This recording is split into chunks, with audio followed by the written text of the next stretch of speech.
Good morning, good morning, good morning, good morning. It is Friday. Yes. And most importantly, it is pretty much the end of July. Yeah, the July is done and dusted, which means August is around the corner, which means hooray! Spring is just a little bit away. That's the good news this morning. And in order to spread this good news, I'm just going to go to Ruth's comment. Love it. She says, yay, the month is done. 1 month more and it's spring. Yes. I don't wish time away, but no, I feel about winter. All right, everybody, let's get cracking. We got a lot to do this morning. We've got Ben joining us in just a short while, and that's always, for some people, the highlight of the week. People like Ben. What can I say? We've also got an incredible guest this morning, someone I've been talking to for a long time, and we've eventually got him on the show, Jack Parow, who will be joining us live this morning around 7:15. So lots to talk about, lots of good people on the show, and George Mienie, of course, a little bit later on with the Auto Trader pod, and we'll be talking a little bit about the world of motoring, what's going on our roads, what kind of cars people are driving, what kinds of cool things are going to be happening. It's going to be lots of fun. I'm very excited about that. So lots of people in the comments. We'll get to those just now. I was so happy yesterday. I found so ridiculous. Little things can really make the difference. I found 100 Rand in a book. It's a book. I don't know why it must have fallen in there or something, because I didn't like hide it away. But I was going through this book at someone I'm interviewing, and suddenly it's like $100 dropped out, and I was like, yeah, this is a good sign. This is a very good sign. So I want to talk about good signs this morning, because whether you believe that there's anything more going on than the material, which listen, you would be stupid not to. And it used to be my position that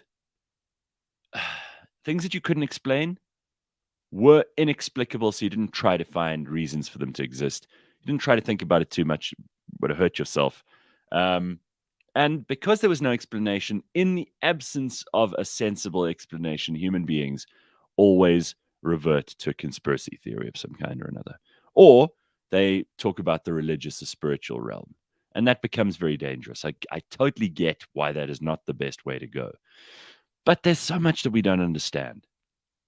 And when I talk about signs, I'm really referring to those little things that happen in your life or in my life or in someone else's life where you think, that is the most bizarre thing. I wonder why that just took place. And you try to figure it out in your head, and then suddenly there are 2 or 3 other things that happen that are related to that, and you think, no, this can't be just pure coincidence and chance. There's something, the universe is telling me something, right? So whether you're into that stuff or you're not, and a lot of people aren't, a lot of people are not particularly bothered by this dog. I've got a puppy who now insists on starting the show with me in the morning. Whether you believe in the universe, synchronicity, some kind of message from above, a spiritual realm, this is the kind of stuff that can really, really make your life interesting. And you don't have to be a true believer. So I would say that these things make a huge difference, and they happen more often if you're connected and you're engaged in the world and you're paying attention, because you see them more often. So, Dr. Hanan would say, well, if I tell you about red cars, you'll see red cars. But I think it really happens. So let me give you an example. This week, out of the blue, a friend of mine, we went to primary school together. We went to nursery school together. We used to drive in. He used to give me a lift to varsity for a year because I didn't have a car. And we've always been friends, and we even worked together for a little while. And then suddenly I didn't see him for like 5 or 6 years, not even once. And it was so cool because out of the blue, he called me on Sunday, and he was like, "Hey, what's happening? We must definitely get together." Well, I said to him, "We must get together when you're back." He's traveling at the moment, and we just kind of picked up where we left off. It was weird, but it wasn't the weirdest thing. Like you sometimes do have friends come back into your life. And then I had a meeting with somebody on Wednesday. And this guy brought up this friend of mine's name. And I thought, what a strange thing. Like in 4 or 5 years, the name hasn't occurred to me. I haven't thought of him, haven't spoken about him to anybody. And now in 1 week, it's come up twice. So I think this is quite something. Anyway, then the third thing that happened was another mutual friend of ours sends me a picture of like me and him and this friend that I'm talking about and another person who I haven't seen in a long time. And I thought these are three things. You know, they always say on a graph you need 3 points to be able to plot whether or not something's going up or down. So I looked at this and I thought this is too weird. Now, it doesn't mean it's not like some life-changing thing. But there's got to be something going on when this person's suddenly back in my consciousness. And I don't think that that's entirely by mistake. I think sometimes you actively are thinking about people, and sometimes you don't think about them at all. It's very rare that they should passively enter your world. And this is kind of what happened. So I think this is a, an interesting thing to observe. And it happens sometimes when you're thinking about someone and they phone you like out of the blue. That I think that always gives me like goosebumps when that happens. And obviously the chances are you probably, the Dunbar's number is what, 120 or something? I can't even remember. I must look it up. But Dunbar's number is the total number of relationships and friendships and actual like connections. Let me just see what it is. Dunbar's number. And that is that's the most 150 individuals. Dunbar's number is the notion that there exists a cognitive limit on human groups of about 150 individuals. So that's the maximum number that you can keep in your world, in your life, connected, meaningful at any given time. Because we all have like 1,000 connections or 1,000 acquaintances or whatever. And I easily have that. I mean, I've got 4,000 numbers on my phone, which is insane. A lot of these people are business connections. A lot of them are people I've met overseas that I've never seen again. A lot of them are friends that I just haven't like made an effort with, or they haven't made an effort with me, or whatever. But 150 is Dunbar's number. So if you've got 150 people in your mind at any given time, it's likely there's a probability that one of those people is going to call you. So I can scientifically, statistically figure out in my head why that might happen, but it still feels weird when it does, right? So I'd like to hear what you think of this, because it happens to lots of people, and some people attribute enormous value to it. Other people just go, ooh, that feels weird. That's strange. That's coincidental. I mean, Ruth says, when you are open and present, indeed things exist. When you are thinking about someone and then boom, you end up seeing them if the phone rings and it's them. Yeah, it's weird. Seeking is better than believing. I agree with that, Viasen. Where you're interested in the answer, but you're not living your life by the answer. You don't believe. You're not a true believer, but you're interested in answering these questions. That, to me, you don't attribute too much spiritual or religious significance to them, but they happen, right? I'm too much of a skeptic, but I do wish I could believe in the spiritual realm, says Chinchilla. Well, that desire to believe will probably take you there. I mean, that's what happens to people, because they want so badly to believe. They find something to believe in. It happens to me, and then I have to check myself sometimes. The tough part is trying to interpret the sign. Like, what do you do after something has come up or occurred 3 times? Says Traveling Ninja Turtle. I don't know. Sometimes it's just, wow, that was weird. And sometimes you make something of it. Sometimes it's a big deal. Corona's Boring says, I met one of those guys in Mshlanga, underground river, tearing a building in two. They're talking about water diviners. You know, those people who they'll carry a stick. They'll take a stick, which is, they hold 2 sides and there's it's a branch basically. And the branch will start to do this where there's water. I don't know.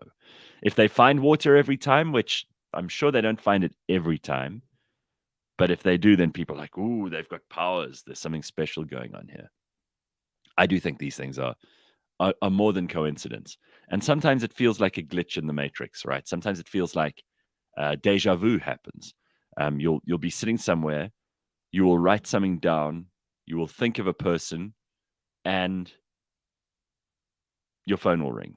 All exactly in that order, with you doing exactly the same things, maybe even in the same clothes, on a day where the weather is the same, and you'll think, I've been here before. This feels weird. And when that happens, you're like, oh God, I'm living in a simulation, aren't I? Because it feels that way.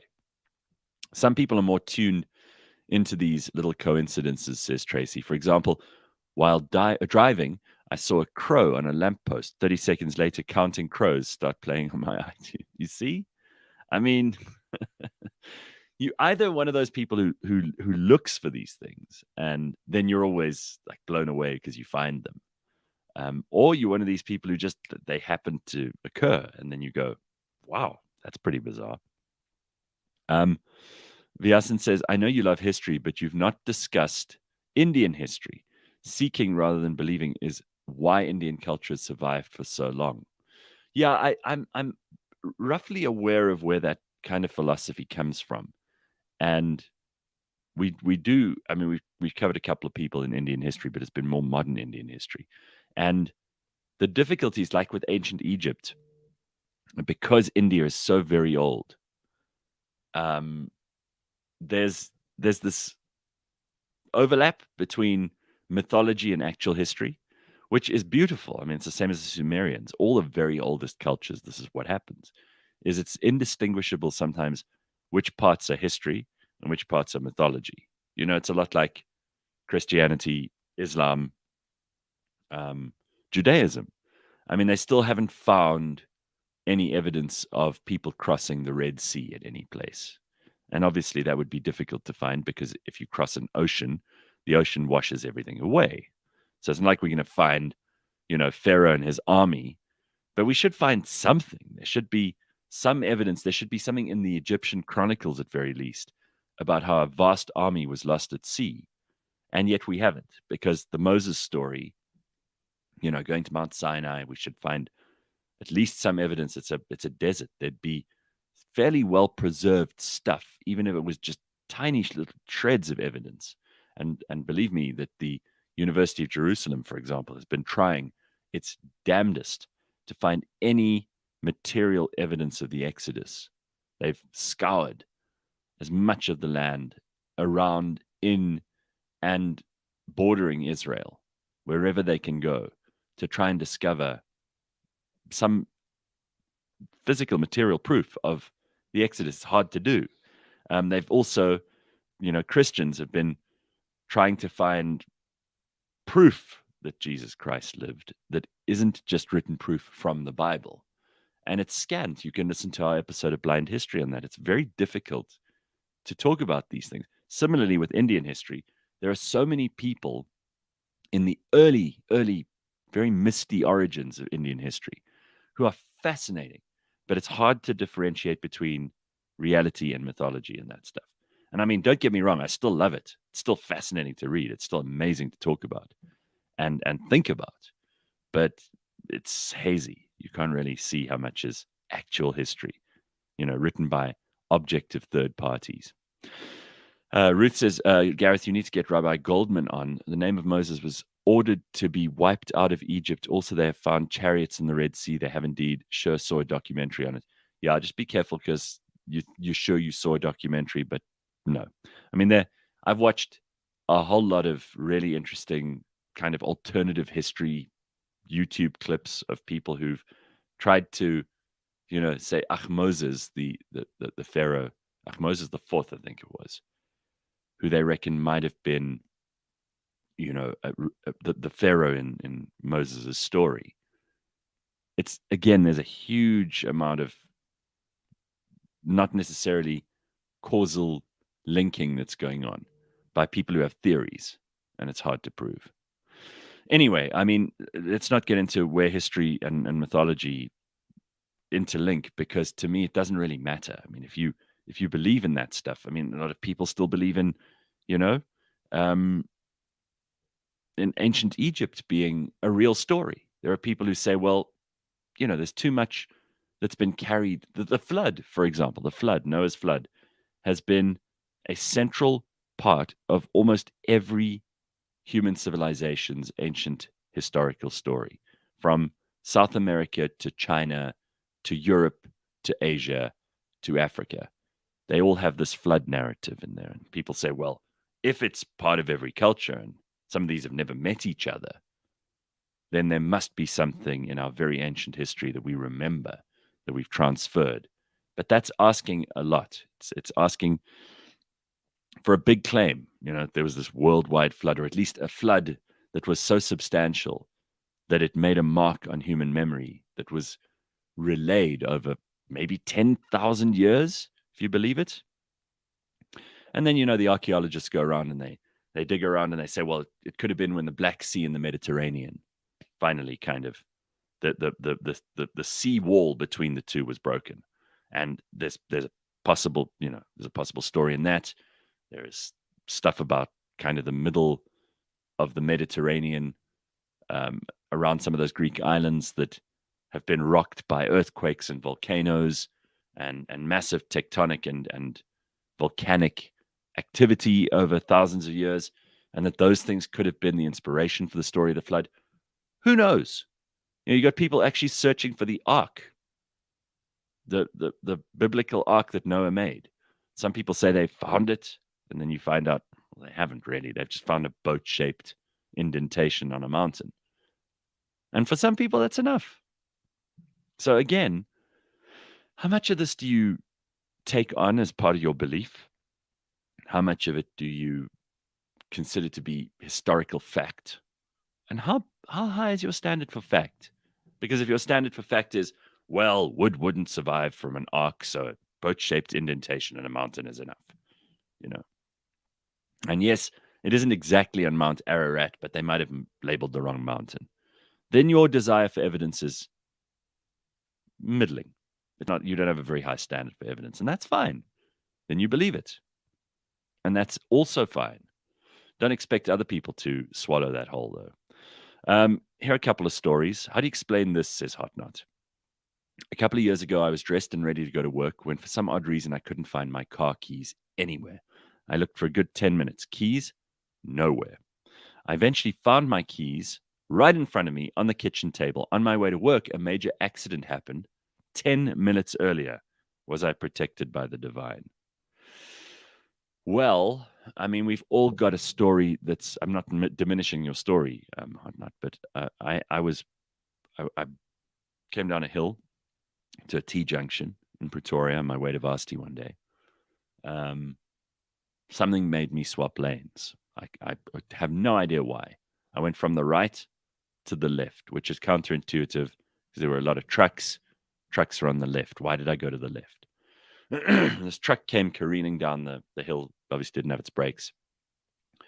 Went right past me, smashed the two cars in front of me into a valley in front of them, and the truck went in after them. Now, I don't know, the likelihood of those people surviving is minimal. I never found out because I watched this happen and then almost like a robot just turned and carried on. And then I thought about this for months afterwards. I was like, what made me swap from the right-hand lane to the left-hand lane? Well, that would have been me. I would have been the first car that truck had hit because I would have stopped right behind the car that it did hit. So, again, what makes you do these things? Sometimes you attribute it to the divine. I don't know. This is all really cool to talk about, but we're never going to get an answer right. Corona's Boring says, in the Dead Sea, they found two pillars erected by Solomon commemorating the crossing with coralarized chariots under the sea. I think you mean like almost fossilized, but with coral. Yeah, show me that, because trust me, that would be in a museum somewhere for you to see. You'd be able to go and see. It would be physical evidence of the Bible's story being true. It would not just be something on a documentary on History Channel. This would be one of the world's most famous exhibits. It wouldn't just be a story that you really have to search for in the internet. Trust me, it would prove a lot. It would prove, for one, that the Israelites were a people long, long before they'd occupied a part of what is modern day Palestine, the Levant, that whole area. So there are interests politically today that would love to have that evidence. And yet they're not claiming too much, which is to their credit, I've got to say. The building and erection of the pyramids is still a mystery. Yeah, that's also true. How they align with the stars. This is Graham Hancock, and I've always been fascinated by his interpretation of what the pyramids mean and how they're built and how they're arranged, and what kind of information that might give us about the constellations, particularly Orion's belt. About 10,000 odd years ago, he says they line up perfectly, and it appears that he's not making this up. I don't know how to wind the clock back on the heavens, but there are people who have, and they say that he's right. Now, if those pyramids were built 10,000 years ago, rather than the 5,000 or 6,000 years that Egyptology tells us is the window, the time frame, then history stretches much further back than we could have imagined. And if it goes back to 10,000, according to conventional timelines, human beings hadn't even formed basic civilizations of any value, of any noteworthiness by that time. So it's fascinating. I think this stuff really is a study on its own. Corona's Boring says, what about the Veeds? An army of monkey people building a causeway to Sri Lanka, and the fact that under the sea, 5 meters, there is a causeway between India and Sri Lanka. Yeah, I mean, again, I don't know for sure. When people talk about an army of monkey people, I get a little bit nervous that there's a little bit of embellishment and maybe some hardcore drugs being taken by the people who wrote these stories. Traveling Ninja Turtle says, I'm a firm believer in the power of putting out energy into the universe and attracting a certain outcome. And Sizwa says, quite rightly, speak of the devil and he will appear. Yeah, if you're looking for this stuff, you will find it. So, I don't know. I mean, I'd like to hear more from you. Corona's Boring also continues, in Sinai, the mountain that you're looking for is called the Mountain of Laws. There are calf cow paintings all around the base. Yes, but, again, who did that? What can we date them? It's difficult to figure this stuff out. You can't just find something that you think is related to a story and claim it is. That's why we have historians, archaeologists, people who meticulously gather evidence of whether or not something actually happened. Also, the Egyptians were really good record keepers. If you lost a whole nation of slaves, the Egyptians kept a record of how high the Nile was every year when it flooded. We can still go back and find out exactly how much water the Egyptians had measured the Nile had in it in 3,500 BC, for the sake of an argument. You can find that number because they were meticulous record keepers. And they kept their records on papyrus and in stone. So sometimes you can even cross-reference things. You're telling me that they would just leave out, because they were embarrassed, that an entire nation that had worked for them as slaves, and slave labor was big business in those days, that they just escaped across the sea, that there were 7 plagues that their God sent in order that had devastated Egypt. They would leave that out of the story? They just pretend it didn't happen? Those would be the defining events of any pharaoh's reign, and yet we don't find any Egyptian record of them. So you tell me. It's a little bit strange. Movies that are based on true stories for a reason. If the spice wasn't added, maybe people wouldn't take notice. That's also true. And then Reno is being cynical and sensible about this, which I like. He says it's called confirmation bias where if someone mentions something that you haven't seen in a long time, then all of a sudden you see it everywhere. Yeah, that's what we've been talking about. There are lots of interesting stories from history that it's difficult to determine whether or not they are, real history or not. And really, the History Channel is a terrible place to learn about history. As people have said in the comments here, it's not the History Channel, it's a conspiracy channel. I mean, how many more documentaries must they make about finding treasure on fucking Oak Island? And they still haven't found anything. They're on season 8 of digging around on Oak Island, which is this nondescript island off of the eastern United States. They've been supposedly looking for treasure there. There was a map. There's a legend. They found some well.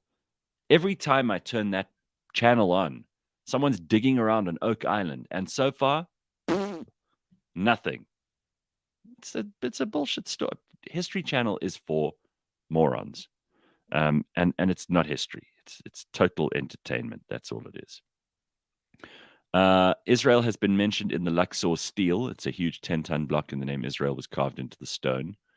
That's the first I've heard of it, Tyrone. But I mean, if you're saying so, I'll look into it after the show. I'd be interested to see what there is.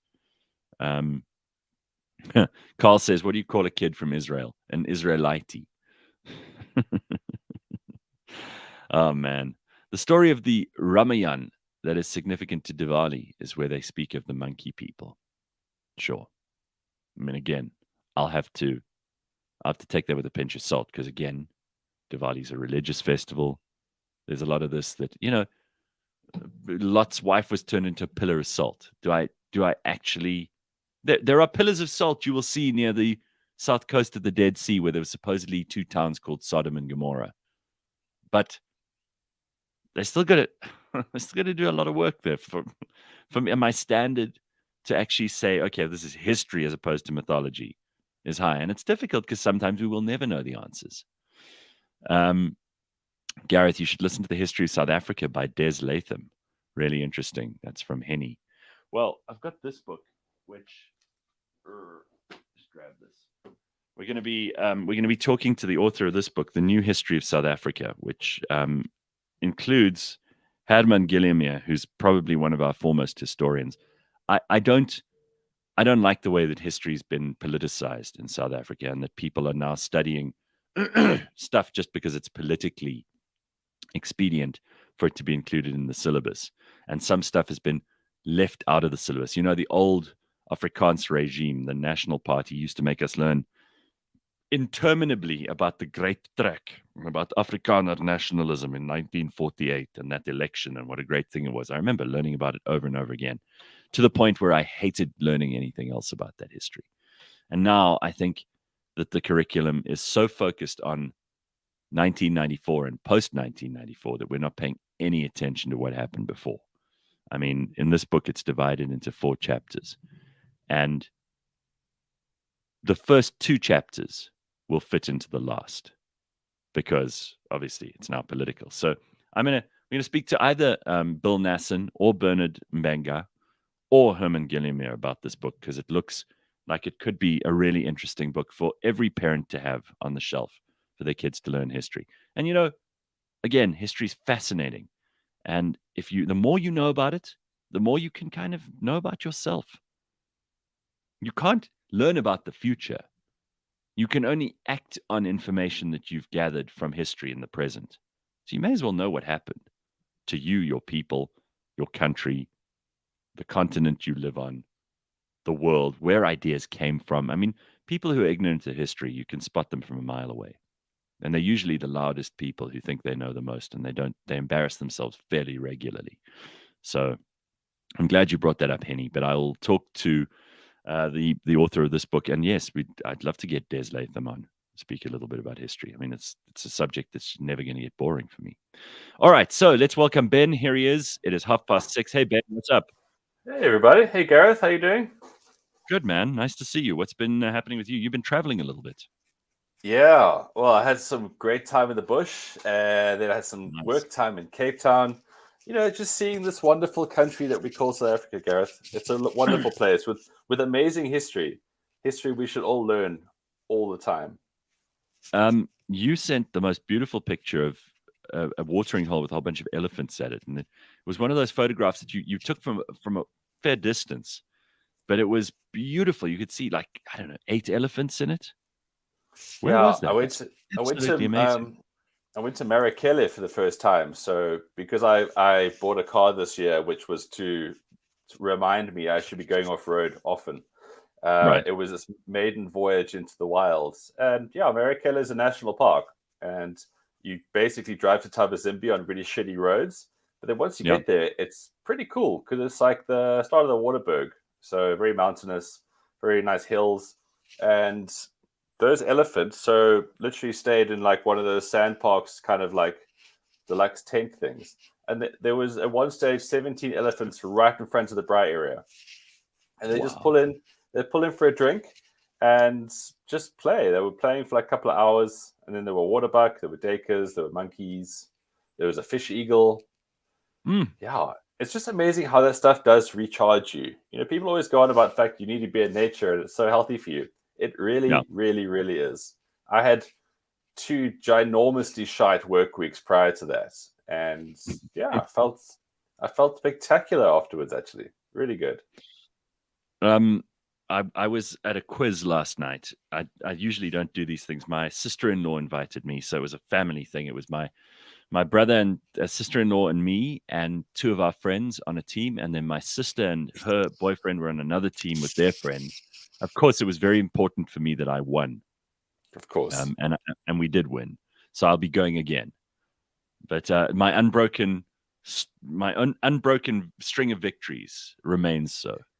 And did you win a nice prize? Did you win like a branded ice bucket and like a kilogram of biltong? I thought a kilogram of biltong would have been nice, but I ended up winning a 600 rand voucher at a restaurant. So it's not a bad prize. I mean, I once Sweet. won a pub quiz in Johannesburg. It kept moving around, and I was on this team with 3 old guys who were in their 60s, but they were serious, like general knowledge people, right? And funny people. They were great fun to be with. And the one was my then girlfriend's father. So I got along with them well, but it was these 3 old dudes and me, and we did. I think it was like a solid 10 weeks of being at this quiz every week, that's a lot to ask of anybody. It means you really have Yeah. to be devoted to the cause. But I didn't miss one. We ended up winning, and the prize was big. It was like a diving trip in Mozambique. That was the prize. Cool. So I think everything was covered. Plane tickets, accommodation, diving, all the rest of it. But we won it, and I looked around this table. I'm like, I don't want to go to Mozambique with these 3 old dudes. It's not going to be fun at all. In any case, I've seen them for 10 weeks in a row, and as much as they're fun to be around for a quiz, I don't want to be in Mozambique with them. So we all agreed that we would give our first prize to the people who'd come second, and we took their second prize, which was a nice big That's lunch nice. at a fancy restaurant. Yeah. So you still had to go spend more time with these old geezers either way. Well, we had a nice lunch, and that boozy lunch, and they ended up drinking a lot. Yeah, well, when you get old, Gareth, there's not much else to do here. You got to get shit faced. Well, listen, when you're that old, I think 2 of them are divorced. One of them is probably not that thrilled about being at home with his wife. So any excuse to get out of the house is a good one. Yeah, also true.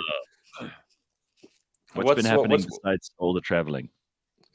Yeah, not a huge amount here. Yeah, I'm just because I've been I had this illness for the first time ever, which was very unsettling, and obviously traveling and doing stuff, I just haven't been training that much, and it's been interesting to go back to a perspective where I'm a lot more average than where I was. And when I was in Cape Town, I actually went to a normal gym. It was one of the most horrifying things I've seen in quite some time. Now, I know that sounds hugely condescending, and I'll elaborate on that. It's like, if you go to the gym, well done. Like, you've already, you're halfway there. You really are. Sure. But I've just been so spoiled by having such personalized training and personalized exercise regimes created around what I do. And you go see what the general masses do, and you think, how the fuck is anyone getting in shape with having to wait for equipment, badly using equipment, It seemed like going back 10 years. It was weird. It was like going back 10 years, and people don't look that happy. They're sweating and they're kind of doing things they think they should be doing. Yeah, it was a very weird experience. So it just made me appreciate, like, when you do put the right sort of effort in, not only are things more enjoyable, but you get better results. There was one person I saw that was in really, really great shape, and they were using kettlebells, and the rest were, yeah, buggering around. it was a real eye opener. Hey, do you still I go to think, one of those gyms? yeah, I do. I mean, I've got a national. I actually went to an event. They asked me to host at the Virgin Active in Menlyn, Maine, which is one of their smart. They've got a couple of these collection gyms Yeah, around the country, which are really amazing. I mean, apart from that, always all the equipment that you ever need is always there, and it's always clean, and it's always ready, and there's never any. It's never a queue or a waiting period for you to use the stuff you want to use. And there are some real experts at those gyms too, and even the normal Virgin Actives, I don't mind going to if it's convenient and close. You see, the problem is that unless it's convenient, you're going to find an excuse not to go. exactly. And I don't go. If I'm in a meeting in Joburg and I've got an hour and a half, I'll go to somewhere in Joburg. I'm not going to go all the way to the one closest to my house. Anyway, they had this event for their founder clients, the people who joined when they opened that gym. And it was really nice. I mean, they gave them all a bottle of wine, and it was beautifully done. And they've got some great staff there. But those gyms are extraordinary because you walk in, they give you 2 towels, so you don't have to take your own dirty, sweaty towels around. And they've Nice. these beautifully washed, lovely, place is super clean and terrific. And there's nothing worse than a stinky old gym.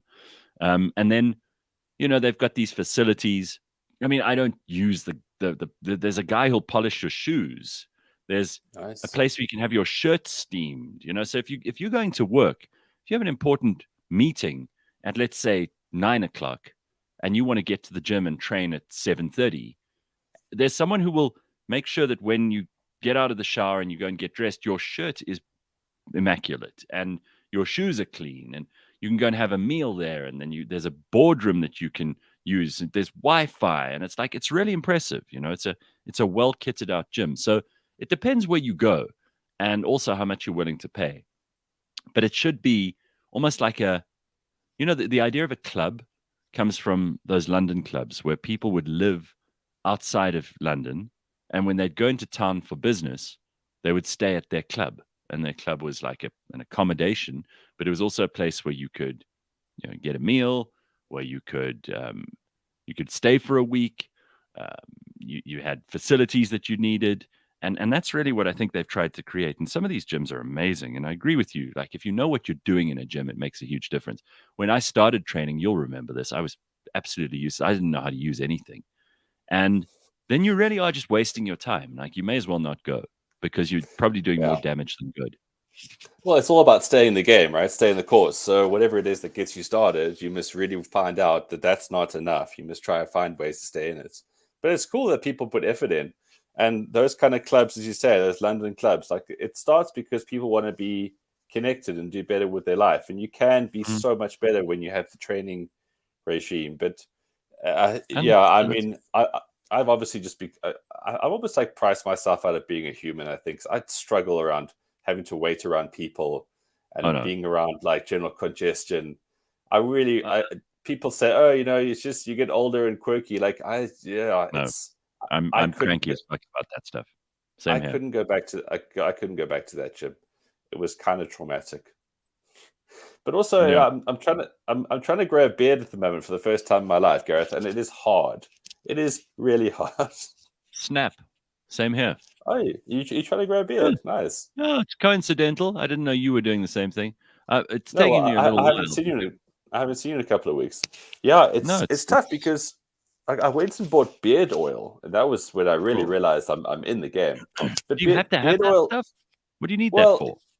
because it gets like quite irritable, right? Now, I haven't tried to grow a beard before. I know other people do it naturally, but Mm. when you got beard oil, there's obviously like soothing elements and it softens everything.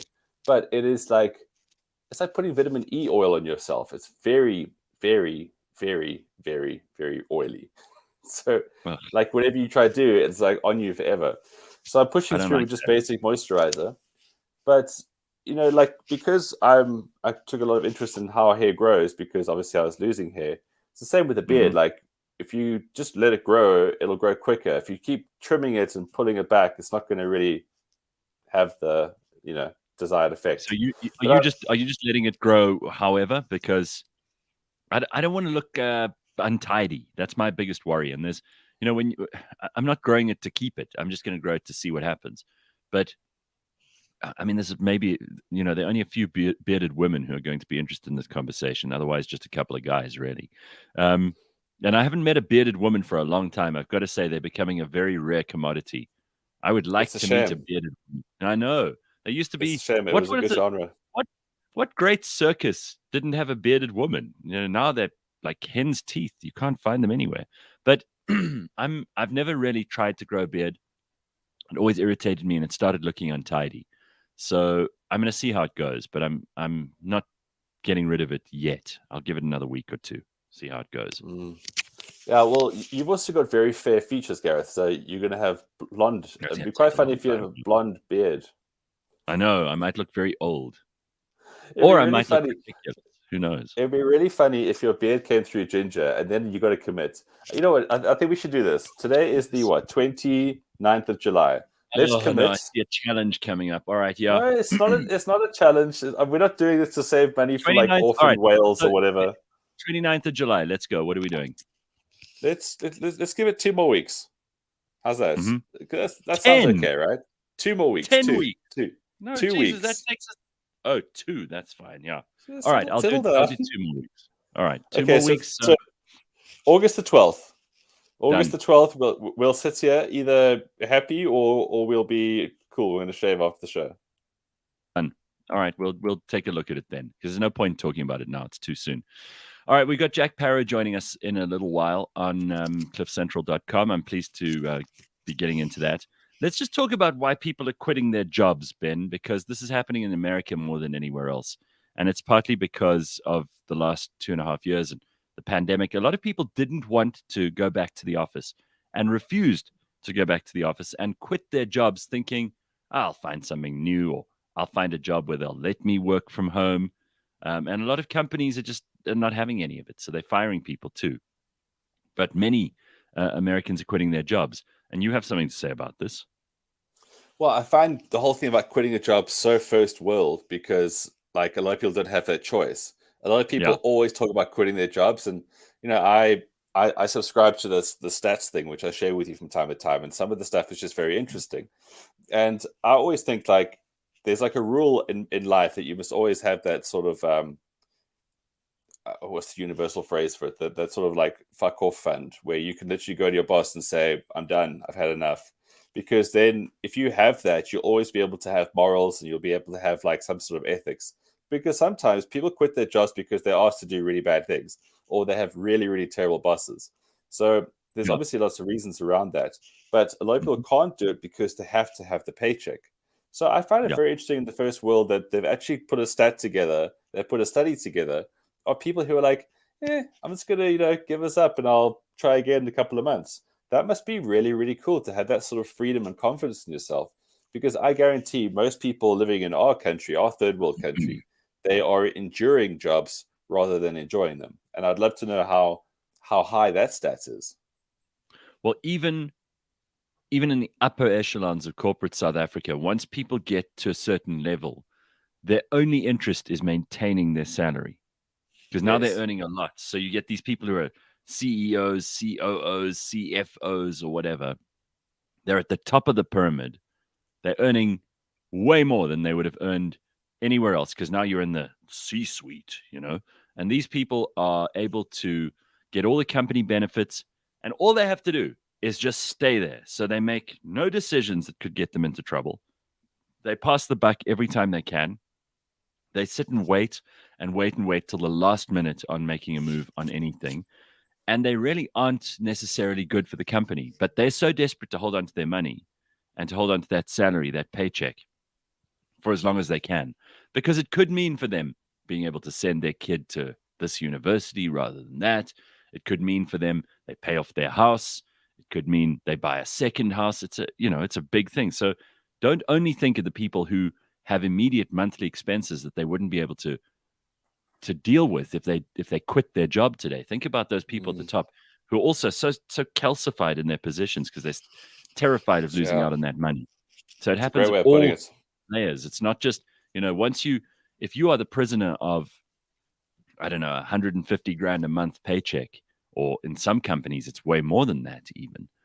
It's very difficult to say no to that and to quit the job because now you want to go on an adventure or do something amazing. And I think this is part of our problem in society today, is that the money has become the reason people do things. And I'm not criticizing it, because a lot of my decisions have been made because of money.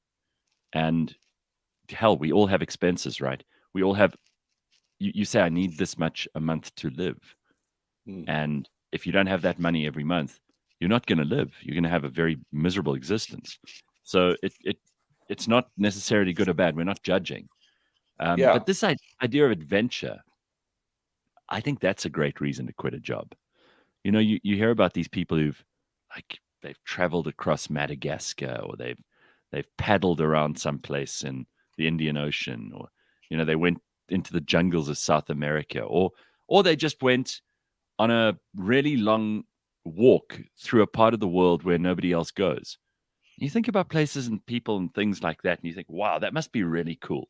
That must be just to say bye-bye salary, bye-bye paying these expenses every month, bye-bye worrying about, I've got to go to gym today and I've got a meeting at 10 o'clock and this is the stuff that you live for.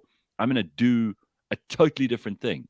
And I think there's, some people will say there's a window period in your life where you can do that stuff, but I don't believe that. I think at any age, if the spirit of adventure calls you, you should be able to do it.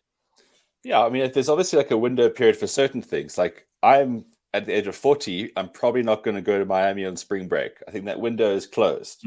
But would you go to Ibiza though? Would you go to Ibiza? No, I'm not really keen on taking drugs, because you have to take lots of drugs at Ibiza. Yeah. I'm healthier and older.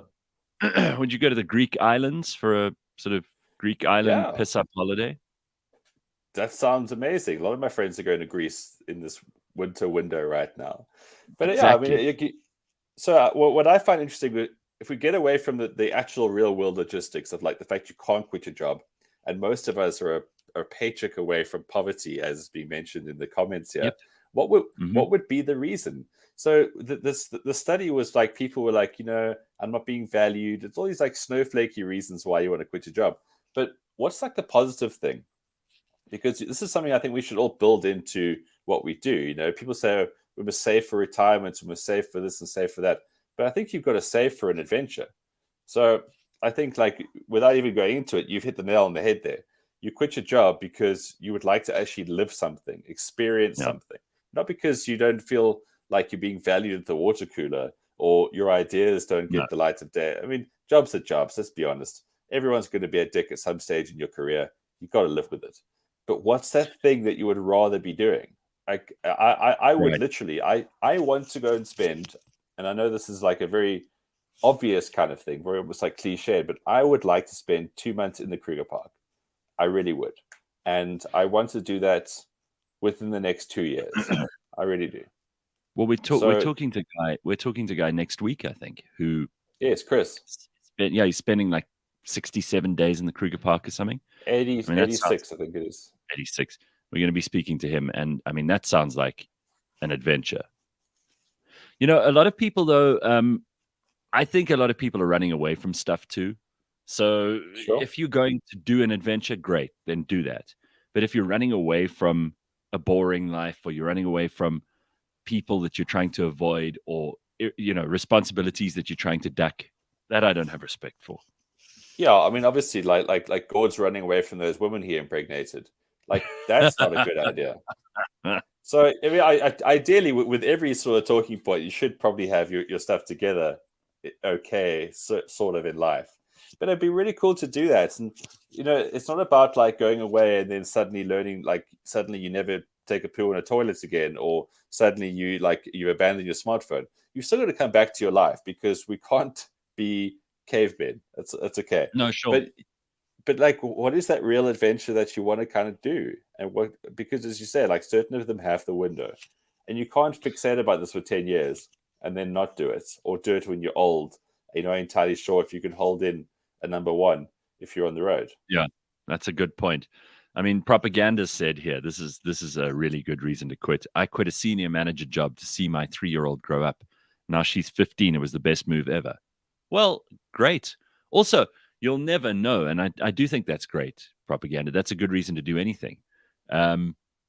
But you only know that you made a good decision a long way afterwards. You know? What are you laughing at? It's so funny. Rebellious Ruth in the comments said, propaganda is so great, you have your ducks in a row. I mean, geese. People are clever. All right. Traveling Ninja Turtle says, the young millennials quit something as soon as it isn't fun. They're searching for adventure that they see on Instagram. None of them want to actually work to achieve something. You see, that's also true. It's like these people who are avoiding responsibility. Yeah, you definitely got to deserve it. You've got to build up a bit of hardship to really appreciate the stuff as well. Because if you go from adventure to adventure, it's like eating chocolate the whole time. At some stage, you got to eat your veggies, so to speak, in life. And that's why you should actually have a job and learn systems and learn people. That's what makes you appreciate the time away. Absolutely. All right, let me quickly tell you about something important. What makes Naked insurance products different to the others is how they're powered by the latest tech to give you total control over your cover and to make insurance faster and easier than ever before. You can quote, buy, and switch insurance whenever it suits you, even at 2 a.m. in the morning if you feel like it. You can manage and customize every aspect of your cover on the Naked Insurance app. Just change your details, change your excess, you can update your cover. You can even pause it when you're not driving, which is a very cool feature. You can make claims, you can even cancel with just a click. Doesn't that sound easy? Well, the tech behind Naked also results in cost savings, which are passed on to the clients in the form of lower premiums. Also sounds good. So visit naked.insure or download the Naked Insurance app to sort out your insurance without a phone call. For many people, that's the worst, is having to deal with someone on the phone. So you can just get past all of that stuff. Just download the Naked app and you can sort out your insurance in one fell swoop. Visit naked.insure. Naked Financial Technology is an authorized financial services provider. Go and check them out today. Naked.insure. Very, very nice.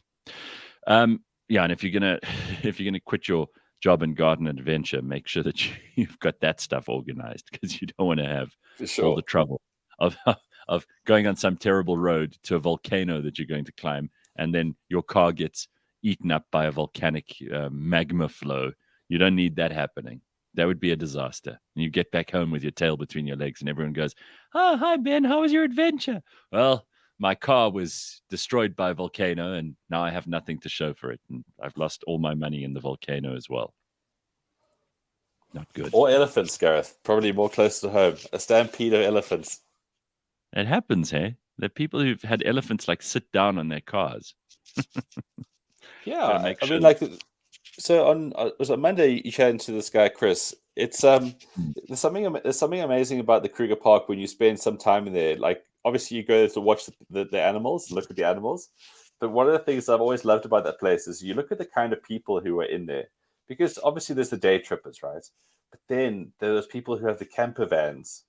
And you look at them, and just judging by their face, obviously if they've got horrible beards like ours, they might have been there for like a month. Yeah, right. And it's always a guy. It says couples basically always go through that, and some of them are happy. Some of them, yeah, the foreigners and the couples they're in there. Some of them are happy. Some of them look a bit like, okay, I'm tired of being in a car with you for this long. Well, I mean, you look at particularly old couples, and you can see they either have been around each other for a very, very long time and now had enough, or you can see the old man farts in the car. The wife is sick of him, or they've got lost. That happens a lot. No, I'm telling you, it's left. No, it's right. No, it's left. No, it's right. And they scream at each other the whole time. So yes, if you're watching people in the Kruger Park, it can be as entertaining as watching the animals. Yeah, I find people's behavior is maybe not getting better in terms of the way that they behave when, if there's something that they see, then all the cars kind of block the road, and some people will drive past at great speed when someone's trying to like quietly watch something. There's no etiquette in there anymore. You're supposed to observe from a distance, kind of, prioritize the animals, make sure that other people also have a chance to see these things. People don't really have the manners that they should in a place like that because it's not yours. So you've found a leopard or something, then let other people see the goddamn leopard. Don't sit there for 6 hours watching it and blocking everybody else. I Yeah, find that stuff. But you have to get the best picture for social media. No one's gonna step back when that's at stake. No, sorry, not for me.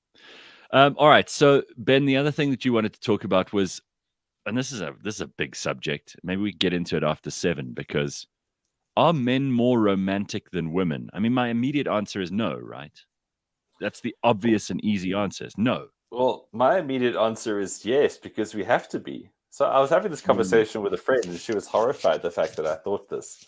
But if you think about it, it's like women have no game, right? When it comes to dating. Why? Because they don't need to.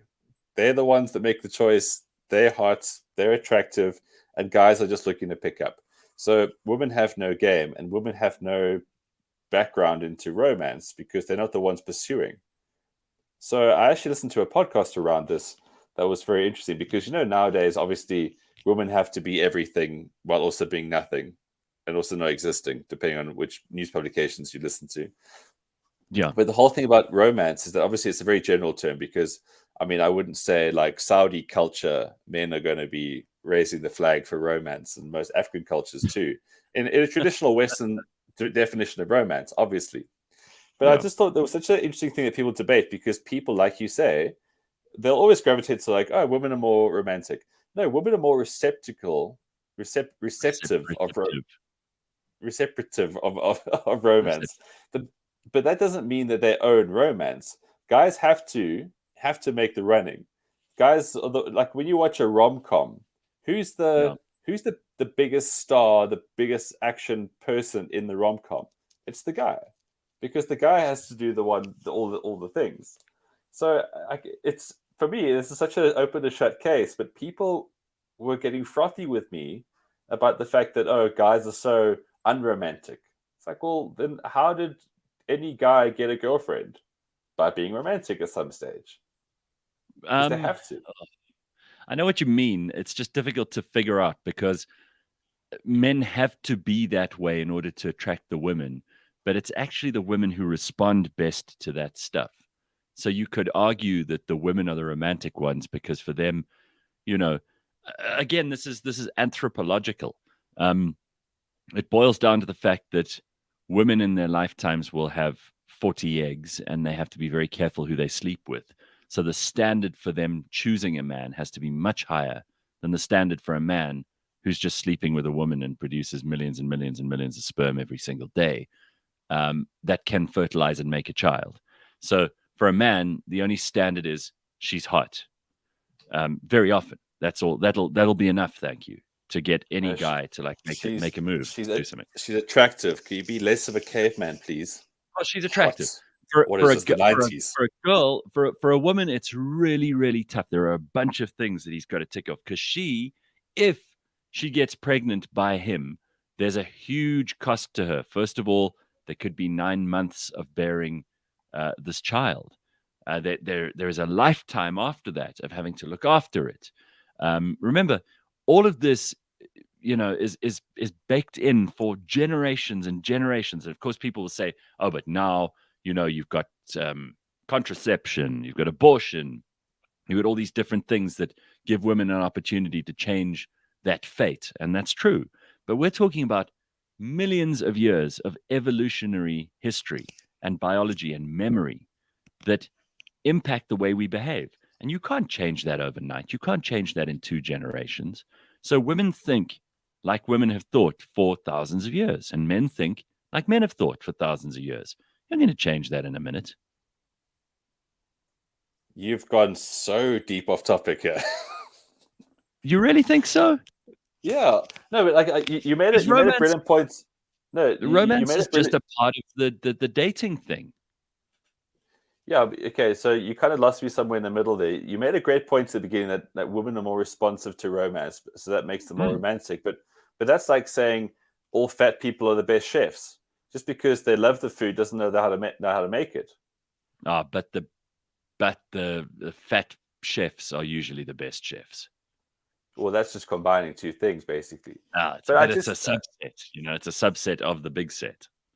Yeah, I mean, look, there's another great message in the comments here about the fact that for men, romance is for survival because we have to find a mate. And to go to your deeper, much deeper point, I just think it's something it's really worth considering this weekend when you're having conversations with people. And also just to remind guys that I think romance is something that should be completely in our DNA rather than, well, fuck it, this is me, I'm good enough kind of thing. Because people on all sides of the male spectrum think that, and that's also wrong. Oh no! Listen, I saw some people. I went to a restaurant on Wednesday evening, and I was looking at some of these people, and I looked at how, the women, they'll dress nicely. By and large, there are obviously some who break this rule, but they dress nice. They're wearing makeup. They're looking quite glamorous, and then their fucking husbands are sitting there in a tracksuit. You're like, what the hell is that? We got to talk about this a little bit more because it is fascinating, and it's the stuff that everybody has an opinion on. So I think we must get into it a little bit. That's coming up next. CliffCentral.com. It is Friday morning. It's just after 7:00. We've taken a little bit longer than I thought we would. We've got lots to talk about still. Stick around. This week on the Auto Trader podcast. So we have a product on Auto Trader called Vehicle Check. Well, that's not it's not a physical inspection, right? It's a history check. It's a history check. So this is, and I think it's important to note that is something completely different. However, how does that work? So that looks at the vehicle's VIN data, and then whatever data is captured about the car, we try and gather. Catch us every Monday at 9 a.m. on YouTube and on autotrader.co.za.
It's the decade that just won't go away, mainly because we won't let it. It's That 80s Show, the show that taste forgot. Every Friday, Paolo and Dory remember the 80s. Movies, music, fashion, wham, beachies, and the Hoff. If it was acceptable in the 80s, it will get you cancelled today. That 80s Show, new episode every Friday, live or as a podcast on cliffcentral.com.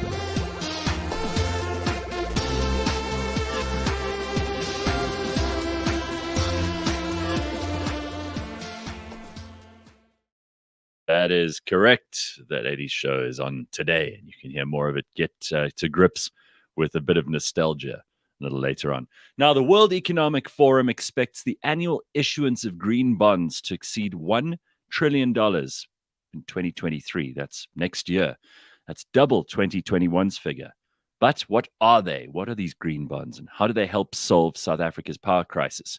On the latest episode of Future Impact from Investec, you can learn more about green bonds and how they're funding wind and solar plants in South Africa, and they're available wherever you get your podcasts. Go and listen to it.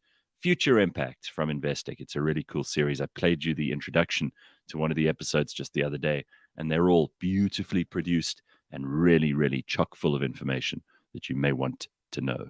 So go and take a look at them ASAP. We got Ben Karpinski with us. We'll be joined by Jack Parow a little later on.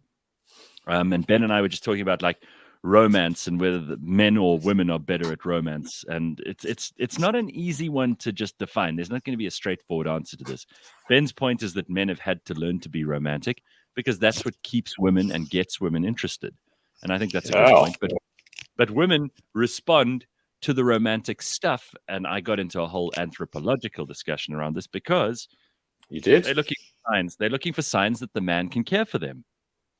It's much harder to figure out that someone can care for you than it is to figure out that they're attracted to you. It's obvious when a man is attracted to a woman. Women can pick that up from a mile away. They can sense if a man is attracted to them. However, it's much, much harder to work out whether that man is actually going to care for them and whether they can make an investment of time in that guy. Because, as I said earlier, the cost for them of making a bad decision is much, much higher than it is for a guy. So that's why romance matters to them. It does. I think there's another couple of sub-issues in that, but ultimately it's about high value, right? And there's some really good comments about if you've got a really good home or if you're very confident and you settled with yourself, you create that high value.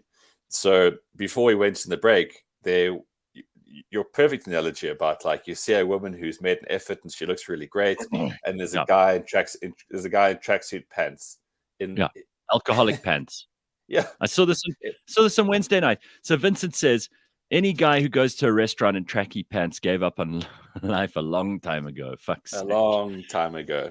Yeah, and South African men, I don't believe, are very good at keeping up the standard. Once they think they've bagged a woman, a wife, a girlfriend, or whatever, they start letting themselves go. It's a South African male trait. I've seen it happen with people I know. I've seen it happen in general. You know, they get the beer boop.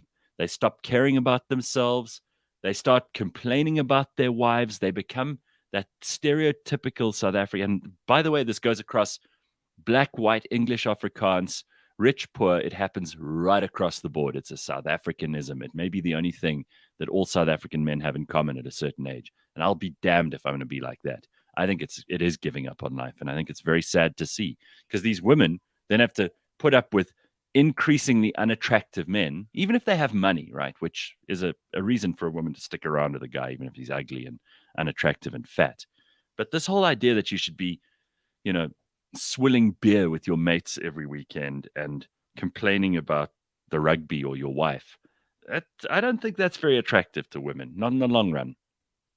It's hugely unattractive in any sense. Like I know this because I've been a member of 3 different golf courses in my life, and this has been kind of like what goes on with older people. And but you look at it like it's all about value, right? So if you're going to give up on yourself, then you're undervaluing your relationship. And then the worst thing is that these guys, again, personal experience, I'm having a bash here at guys, but these guys who are now drunk, who haven't seen their penises in about 4 years because their stomachs have now overgrown that section, these guys then have the audacity to say, yeah, you know, she's getting on a bit as well now. Hey, she doesn't look like she used to. I've heard this so many different times. Well, I mean, that's something for a guy to say when he looks like, he looks like a pig. But that's also why the women become like dragons. You know, again, the stereotype for the guys that I just explained. There's a stereotype for these women. Women of a certain age who've been married for a while. They look at their husbands and they go, well, he's making no effort. And then they become these dragons. They become these screeching housefraus who, you know, are so unpleasant to be around. And they're constantly telling their husbands what to do because it's the only thing they can do anymore. You're like, why don't you look after the kids for 5 minutes so I can have some wine with my friends? You know, that's also horrible. And that happens on the women's side, but it's a reaction to the men not making an effort anymore. there's a very interesting comment about from Richard here saying, "Look at you two successful married people giving out relationship advice." Richard, Yeah, I've always appreciated this sort of input, but another thing that must get seen is that if we're married men talking about something, you can't see the wood for the trees. Really, it's always good to get outside opinion on things because we still see things the way that they were. And let's be honest, the way things were before you got married sometimes needs to be reminded. Let me also say this. I mean, maybe we're objective. Maybe we're just talking shit. You may choose either of those as being your Probably prerequisite for our opinions to matter or not. But here's the thing, Richard. I mean, we're not just talking about marriage. We're talking about people who are in relationships, whether they're for a short time or a long time. I've seen guys letting themselves go. I've seen women become these harpies and these dragons because they see their men letting themselves go. And they've both settled for less. Now, you can criticize Ben and I for not being in long-term relationships or not being particularly successful at marriage. Not that marriage is a thing about failure and success, because anyone who has been married will tell you it's 50-50 a lot of the time. But maybe we've made the right choice in not getting into those situations. And maybe you'd do well to listen. Well, I believe I'm of higher value to anybody who I might actually be compatible with, a lot more so than 5 years ago. And also, Richard, why can't you appreciate my lived experience? Just dismissing me like this. No, well, I mean, tell us about your relationship then, because you may have some insights for us and for everybody else who's listening. We can only talk about the experience we've been through. I can't absorb someone else's experience into this, and I can only talk about the things I've observed in other people. And I see this. I mean, to me, that illustration at the restaurant on Wednesday night about this woman who'd really gone to a lot of trouble. She'd made herself look pretty. She, she's doing the best she can. She's putting her best foot forward, and you could see she had hair done, and she'd gone into some trouble. And then this slob is sitting on the other side of the table with her, and he's just not making any effort at all. I wonder if he even brushed his teeth that morning, because he seems to have given up on life. Now, he may be going through some stuff. Who knows? He may have been laid off at his job. He may be depressed. Who knows what he's going through? But my God, if you're going to go out for dinner with somebody, at least, don't go out in alcoholic pants. Yeah, it's about that slight effort thing. And you're right, he probably is going through stuff. But everyone goes through stuff. It's what you do with it which makes the difference, right? So if your wife has been looking forward to going out for dinner the whole day and she's done all this, you've still got to go. You've got to consider that. Your stuff isn't just everything. She's not going to be like, oh, well, I'm doing all this, but he's going through something, so he'll look like shit. But hey, happy. No. Maybe the one time to actually spruce yourself up and make an effort with her could be the light that kind of makes you think less about the stuff you're going through. You can't just live by your excuses. Well, I mean, here's speaking of excuses, Parallel Parking says, I just turned 60 and I'm ripped. No excuses, guys. Well, that's amazing. Exactly. I mean, I've seen some of these high value. Some of these old dudes at gym, and I say old with respect. I don't mean to be ageist, because that is still one of the acceptable things that you're allowed to be a complete dick about. You joke about old people and be rude about them, and you can get away with it. You try that with women or with minorities or whatever, you get into huge shit. But I've seen some of these guys who are in their 60s, probably maybe even a little bit older in some cases, and they are probably made of tougher stuff than some of the people I've seen in their 20s. Sure. Guys who are like they train hard, they eat carefully, they look after themselves, they're very mentally sharp and aware, and they're also wise, because by the age of 60 you've accumulated experience and wisdom. So those people are valuable. I think they're interesting to watch. You're going to keep an eye on those people. Well, that's the key word there, valuable. Try to be valuable in all that you do, and everything will be slightly happier. It's not science of the rocket. So there's a comment here by Molly Curry. Women are incredibly demanding. I cannot believe how much men are expected to do these days. So Molly, that's what you call being shit tested. And those are the wrong kind of women, because they're demanding things, trying to find the best suitor for their needs. But trust me, they'll never respect you. But what are we talking about? Like, what's the most ridiculous example you've heard of shit testing? Well, there will be like a variety of things depending on your culture, but it's a lot of like, you got to pay for stuff. and you've got to be there all the time to release the funds for all the things that they want to do. But if they're using you as an amusement ride, and they're using you as like a all-access ticket towards things, they're trying to do that with other people as well. Another shit testing is like being really unreasonable about making choices around, say, dinners or what you do in your spare time. If you constantly feel like you're on trial, not it. Move on. It's funny. Like it seems acceptable socially to talk about how if a man just uses a woman for sex, for example, that we consider that to be like at least not very polite, and at worst probably like really awful and subjective and objectifying a woman, right? We don't look well on men who just like take advantage of a girl for sex. We don't tend to regard those people very highly. But when a woman just uses a guy for money, society applies a different set of rules. Survival. And I'm not trying to say it's false equivalence here. I'm not saying these two things are the same. It's just interesting how we treat them differently. Like it's perfectly normal in society for you to hear about blessers and blessees, and these women who will be with these older guys and they'll take their money. And obviously the quid pro quo is they'll get sex out of it, these guys. But we judge the one more harshly than the other, I think. Yeah. Wonder about that. All right. Yeah, well, right. Ben, it's been fun catching up with you. We'll see you in another week's time. Hopefully we've got a bit more of a beard going. And Gareth, 2 weeks. Yeah. We're committing this 2 weeks. All right. Done deal. Let's see how it goes.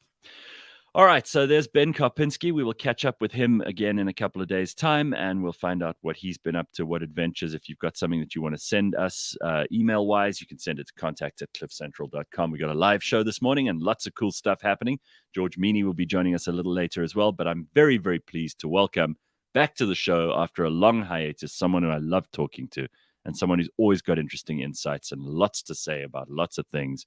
He's also an absolute tour de force of nature.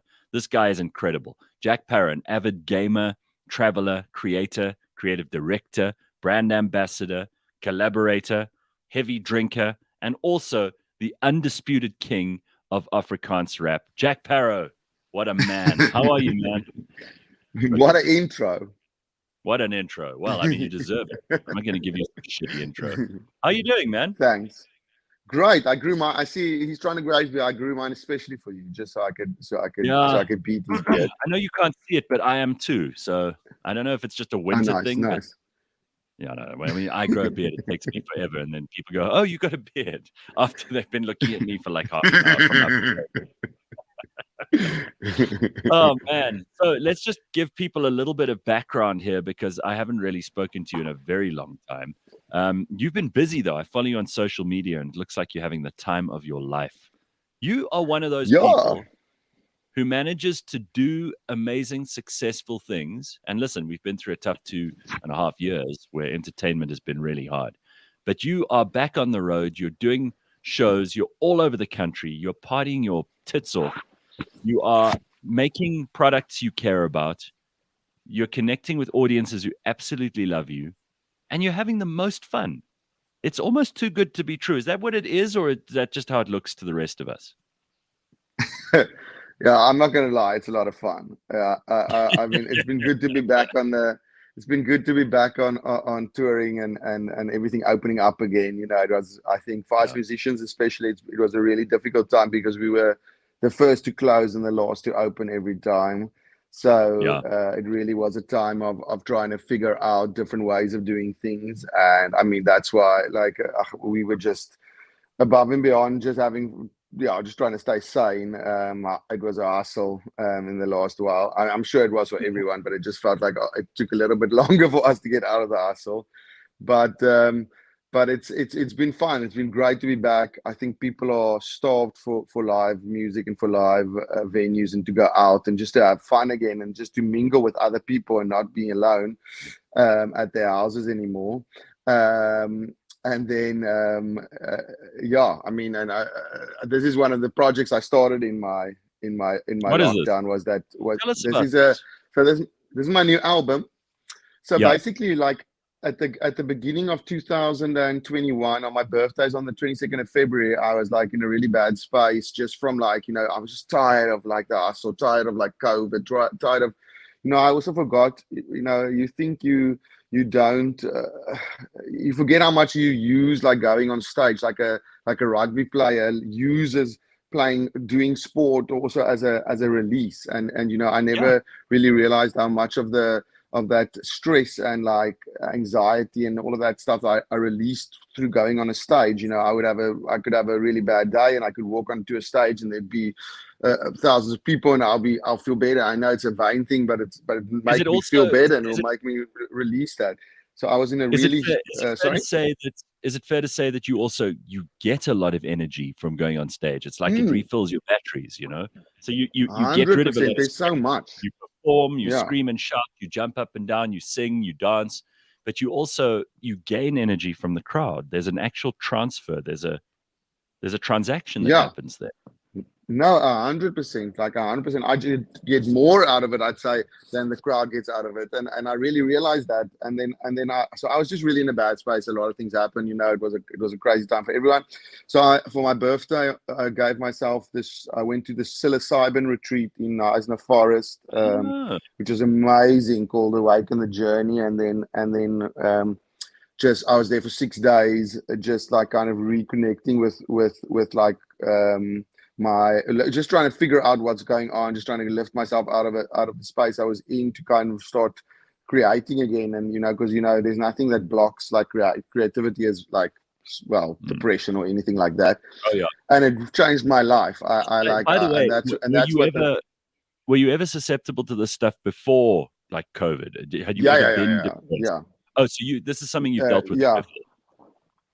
Yeah, no, definitely up and downs. But I mean, I thought you meant the psilocybin. I've had a good time on psilocybin, as they say, the nicer way of saying it, the PC way of saying it. I mean, you're not someone who's been diagnosed with a kind of clinical depression or anything. Oh no. I mean, I think everyone has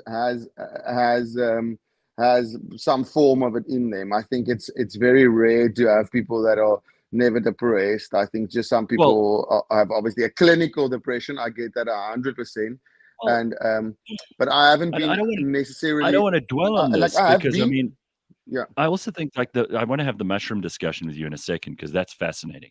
But this thing around depression, people have this messed up idea that happy and content and balanced is the default setting, which is nonsense.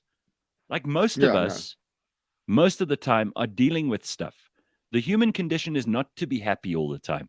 Happiness is something you aim for. Happiness is something that when you're in it, you should be very grateful for. But that's not the default. We beat ourselves up. You should be actually in depression. You should also use depression. It shouldn't be a thing that you. I think depression is also a thing that people always feel. You need the dark, you need the light, you need the yin and the yang. It's like it's. I think people see depression or anything like that as a negative.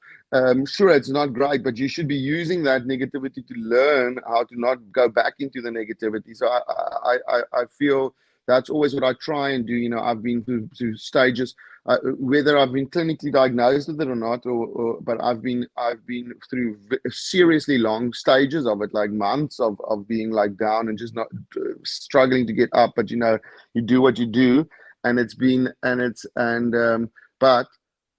you have to learn from those processes, because then they become less. Once you've dealt with them and you figured out, and I think the psilocybin, it's such a powerful drug, because it's such a it is like it's for PTSD, and especially I was bullied very much when I was young, and it's something that really unlocks those things in your mind. Hero journeys. I've done mushrooms many a times in my life, but this was really a special one.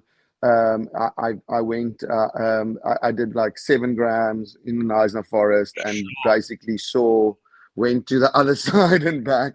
It was amazing. It was the best thing I've ever done in my entire life. It's really amazing, and I mean that's why it's being used in so many countries and in so many places and in so many studies, because it really is an extremely powerful drug. You know, it's that classical thing of like the brain just having like little things, and then that brain that lights up completely. That brain is from psilocybin, from Erection. So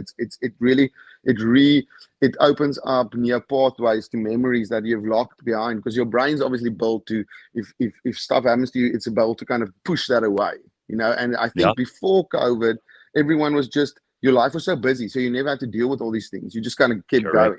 So then you also had to deal with all this stuff, because you're sitting and thinking. You can't just go to the bar. You can't just go this. You can't do that. And that's, I think, why a lot of people went a bit mal, and why a lot of relationships or whatever like kind of fell apart, is because of those things. Because you actually had to deal with the issues, and that's like, so I really just dealt with it, and it was amazing. So, I'd recommend it for anyone. Just complete the story though. Like, how did you get to this album then? Because obviously, when you've gone through all this stuff, sorry.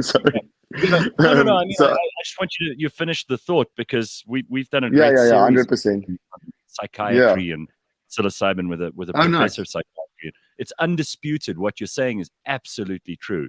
So, you know, it's not just some history and opinion now, that this is something they're using it to treat people, and it's really having very profound and positive results. So how did you get to Demona and Pila and Paranoia? So the first one I obviously wrote the first one, Psalm 1 is Demona. So I was like, so when I was there, I wrote a lot of music.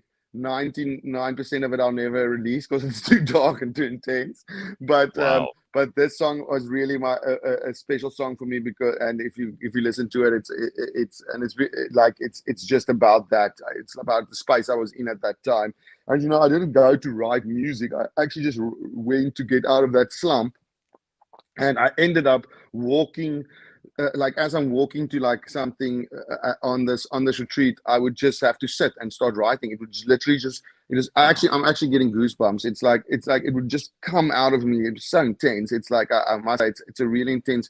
It was really insane. Like I just couldn't. I had to go sit right there, and I'd sit on my phone and I would write a song. And it was because, you know, I always see music as my form of psychiatry, because that's where I can really be truthful to myself. I can write, even if I release the song or not. I don't even think about those things. I just want to write, and writing, I think it's like my diary or whatever you would someone else would use. So it's a really powerful thing, and that's how I got to this. The Mona song is from that, and then the whole thing was, you know, going through this. The album is called Die Geloof van Goeie Tye, or the Evangelie van Goeie Tye, die Evangelie van Goeie Tye, or the Gospel of Good Times. Yeah, because it's about that, you know. And I'm obviously, I think, you know, whatever you believe in, whether you believe in a religion, or you believe in Buddha, or you believe in God, or you believe in dogs, or you believe in chocolates, whatever it is, as long as it makes you happy, that's what it's all about. And it's about really just filling your life with the things that make you happy. So that's what it's all about. It's about that kind of vibe. This. Dude, I just love it. And I know that the last time I spoke to you, we went off on a tangent, and we spoke for like an hour and a half about all kinds of shit that had nothing to do with your music. And I felt bad afterwards, because we were going to promote your latest release at the time, and I don't think we even got to it. So I felt but I love it. That's just, I like it to chat. That's why. Well, I know, but I wanted to kind of get the mention of your latest stuff out there, because I also think you're one of those people who we love, because you're coming up with new stuff all the time, and not because you feel you have to, but because you're on this journey, and we can all join you on it. It's fantastic. I mean, we get to vicariously live through you and your experiences. Now, I do want to get to all this stuff in the background of the room that you're in at the moment, because people are noticing that. So there's a lot going on in this picture. We've got a skateboard. We've got what is that? A wildebeest horns? Yeah, that's there. Tell us that's what's my friend going on Moses. What's happening? I'm trying to get my finger in the right places. That's my Eminem backstage pass when I opened for Eminem, or my artist pass. I'm trying to get my finger right, and okay, no, it's not working. The skateboard is Moses, a friend of mine's skateboard that he did. This is Parow, one of my favorite Dutch artists, and then this is Frank Kozek, which is one of my favorite artists as well. He does those. I don't know if you remember back in the day, there used to be these things where there's like those vinyl toys, and there was always these bombs and these elephants that were smoking. All these things always smoke. So everything he makes, all his art, all his toys, everything always smokes. I thought it was also funny. And this is my cool recording booth. Check it out. Oh, dude, it's one of those old phone booths. Yeah. So it's a recording booth. Yeah. So Oh man. This is I keep turning Where this did you thing even like an idiot, but you can see it. No, but I know because it's I had mirror. to drive to Flippen. I had to drive to Flippen from I live in Tamboerskloof, and this guy said he had one in lockdown. I was like, I need it. So I couldn't fly and stuff, and I drove to Middelburg to go and fetch it. Yes. Middelburg like from Cape Town, like 13 hours. Yeah.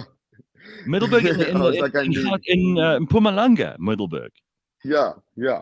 Jesus. I drove all the way just to fetch this flipping thing, and it was but it was worth it. It's because I really got it's in perfect quality, perfect nick, as they would say. And then I'm a big toy collector, so there's a lot of toys back here as well. I love it. We should have we had this thing on our show called Collectomania, where we talked about what people collect. And there's so many interesting people. You don't want to even know. No, show us your stuff. This is cool.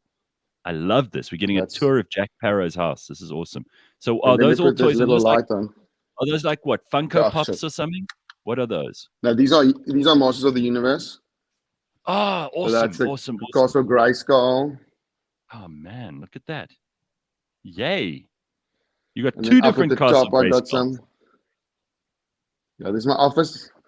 Here I've got my.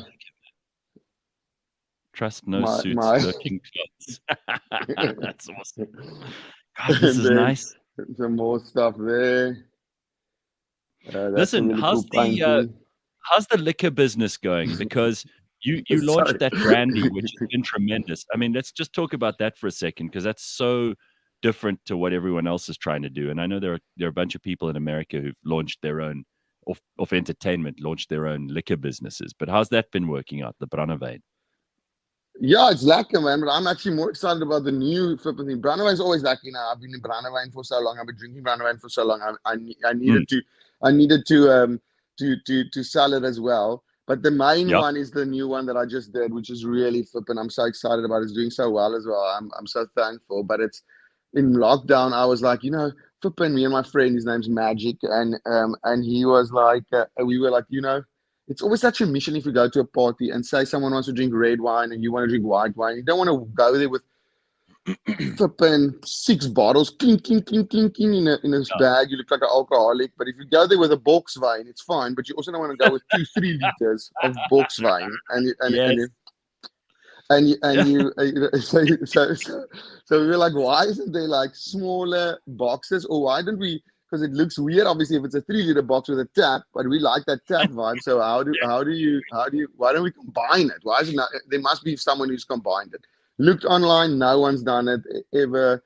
So we were like, flipping, we're gonna do it. So we got like really like it's a 1.5 liter of red wine and a 1.5 liter of white wine in one box with 2 taps on the side. It's the coolest thing. It's called Heeltyd Speeltyd.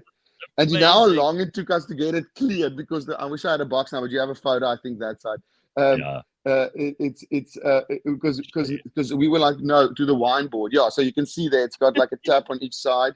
So you can and it's some of the best wine in the country. The winemaker that made this wine is one of the best in the world. So it's really, really high quality wine. It's really, like, it speaks for itself in that way. And it just looks really cool. I always think wine is such a boring thing. It can be such a boring thing with, like, it's so all the wine labels tend to look the same. It's like always feels like such a uppity, like clump uppity cock. So it's just, we were just like, let's go for it. Yeah, especially with these people who tell you, I can pick up like the notes of like cedarwood in it. It's definitely got a little, a small bit of earthiness mixed with some vanilla, sort of high notes. Yeah, and then I'm like, oh yes. No, it fucking tastes like wine. That's what it tastes like to me. Especially because it's the bored housewives who are drinking it at their lunch club on a Friday are really testing it for that stuff. They're just trying to get drunk and forget about how boring their husbands are. Exactly. So this is basically, so now, and also now you want to go to a party, you want to drink red wine. Someone else wants to, your chummy or your girl, or your boyfriend wants to drink like a red wine. You've got both in one box, and you're not wasting either. It's always like, wine can be such a thing that ends up being so wasteful, because then you take, like, if you go to someone, you take a box of wine and you don't finish 3 liters. No one keeps that last bit of wine. Now we've got 2 1.5s in one box, and like the guys from the wine board, we were going like, luisterie, so we want to do a box. It's got a white wine in it and a red wine, and they were like, rosé. No, we're like, no, it's got a white bladder and a red bladder. It's got 2 wines, one box. Like a rosé. No, not in the same. It took us forever to just tell them. That's why if you look at the front, it says red wine, white wine. So the logo Hilton Spiel is actually on the back, because we were like, fuck it, we can't keep going on trying to fucking make these people figure out like what it is. It's like fucking white wine, red wine. I think why this stuff works, and I don't want to get into like the psychology of it. What I do want to get into the psychology of is like what kind of experience you had on that 7 grams of mushrooms, because that I think people will be interested in. But what I love about you launching all of this stuff is that it's so authentically you. It's stuff that you do in your life anyway, and you drink brandewyn, so you've got a brandewyn. You've thought about like going to these parties where you have bottles of red and bottles of white, and you want to now sort out the solution. Like it's real. It doesn't come from you're trying to launch products so you can make money. You're actually trying to do stuff that fits into your life. Yeah, I mean, I never ever. I think that's even with my sponsors and the people I work with, and the creative stuff I do. It's always stuff that I believe in. I'll never post anything, or I've been always heavy about that, or something that's not on brand or doesn't work for me, or that I've tested and I actually like, because I feel that's how the quickest way of losing your for lack of a word, like street cred or whatever it is, like so people don't trust or Sorry, I'm also Afrikaans. I don't always know the words, but you get what I'm saying. So then people stop believing in anything you're saying. So I've really always tried to be as close to this. Only do the stuff I actually like, and actually want to do, and actually believe in. So that's worked for me so far. So I keep at it. So listen, this thing with mushrooms, it's something that a lot of people are doing. A lot of people are trying. It's kind of become a bit mainstream. And I know everybody talks about it now as if, it's just a thing that it's very new. People have only really been doing this for the last while in open public society and talking about it like we're talking about it now. But there are differences. Yeah. What you talked about now, you can do these things recreationally. But what you're talking about is like, it's a ritual. It's a ceremony. It's a journey that you go on. You take a certain amount under supervision. You're doing it in an environment where you want to learn something, you want to discover something, you're seeking an answer maybe, or you're just opening yourself up to an experience. And I don't know which one it was for you, but taking 7 grams and then having this pretty profound experience, which brought on the album and a whole lot of other things. Like if you try to explain to people what happened to your brain, and you kind of hinted at it when you said it opens up new neural pathways and your brain lights up and all of that stuff. But for people who've never done this, try to explain what actually it feels like, because there's still some people who are very skeptical of this. And maybe you can explain it in a way that'll just stop them from judging, or at very least make them interested in perhaps trying something like this themselves, or perhaps put them off completely. But you go for it. You explain the way it happened to you. Yeah, I mean, I think there's different, as you say, there's different ways of doing it. I've done it many times from a fun point of view when I was younger, and then I know there's also people that do it. I'm a very private person in many ways, and I didn't want to do it. You can do it in circles with like people, so that you can go to like a one-day experience, and you can do like and there will be a circle, and there will be someone who kind of oversees it, and then you can do. But I don't want to do that. The great thing about this one is you're the only patient, so it's you there for 6 days. They might look after you in the middle of the night in the forest, and it's they make food for you. It's really like you've got like a nice little bungalow there in the forest. You've got everything you need. You can, like, for example, a lot of places tell you to put your phone off, but you don't have to put your phone off. You can stay connected. You can do whatever. It's like just there for you, like how you want to do it. And then you kind of build up to this journey that you go. They kind of chat to you so you can make sure. So it's like a process. They take 3 days to kind of see if you can do it and if you're ready to do it and if you're in the right mindset to do it, because they don't want to throw you into anything that you maybe not ready for. And then you also have 3 days afterwards, which I think is very important, which they tell you how to deal with the stuff you saw, what happens. And, it's also crazy because it's like a dream. Because I've done it also many times and it made so much sense. It's like a dream. If you don't talk about it straight away, you kind of forget that it's what you saw. So it's about, if you go and then you've got this psychologist and stuff just sitting there with you, and really cool. Like, it's not like a weird, like sitting in a lab coat or anything. It's like a vibe. And then, you see like flipping whatever it is. My dad died when I was quite younger, when I was about 24. And, I don't think I ever dealt completely with that. So I saw him in my mind in the forest and I walked after him and they had to come fetch me out of the nice forest. I'm like barefoot with I'm like, but that type of stuff, and then they tell me what that means and how this goes, and that's among many things. So basically, if I'd say how it exactly looked at it from that level of journey, it's like, if you rub your eyes really quickly and you get those colors, and that's kind of how it starts. It's just like you just see colors and you just see that stuff kind of becoming more and more into forms, and then those forms become your thing. So it might turn into a snake, and then it's the snake is like hanging over you, and it's not and also the crazy thing about this journey is, so it's in this place that's like glass all the way around, so you can see the forest around you.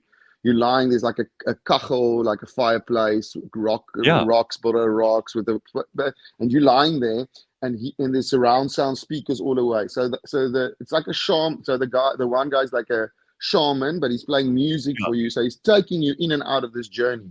So he's looking after you. So it's really good, important. If you're doing those circles with all those people, the problem with that is they're playing just they can't cater to every single person. So someone might be freaking out next to you and you might be laughing and another person might be crying, and it's like, it's so much. So this thing, it's like a TV game, and I'm a big gamer, as you said at the start. It's like, it takes you, it's incredible. It takes you into this darkness, and then as you're into it and you're really connecting with this dark stuff, and he sees you kind of now too deep, then or you're going into, he wants to get you out, then you'll play like happy music and you'll hear, because it's surround sound, you'll like, it'll still be like thunderclouds here, and then you'll hear like sunshine and birds coming from there. I'm getting goosebumps again, and then it comes like closer, and then it's like, and then it's happy, and then you're like happy again, and you're happy thoughts. It's amazing.